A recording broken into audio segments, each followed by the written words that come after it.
તો ફાઇનલી અમારે અમદાવાદ જવાનું થઈ ગયું. તો અચાનક થી થયેલું છે એટલે ખબર નહીં, પણ હું તમને ના જઈને બતાવી કે હું છે કે હું છે. તો ફાઇનલી ગાઈસ આગળ કોઈ ગયા છે, પણ વરસાદ ચાલુ થઈ ગયો છે અમદાવાદની પહેલા. તો જો અમદાવાદ તો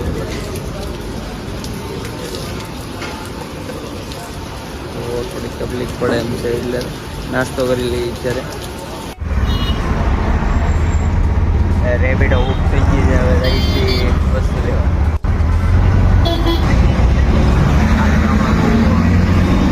અમદાવાદનું ટ્રાફિક સિગ્નલ.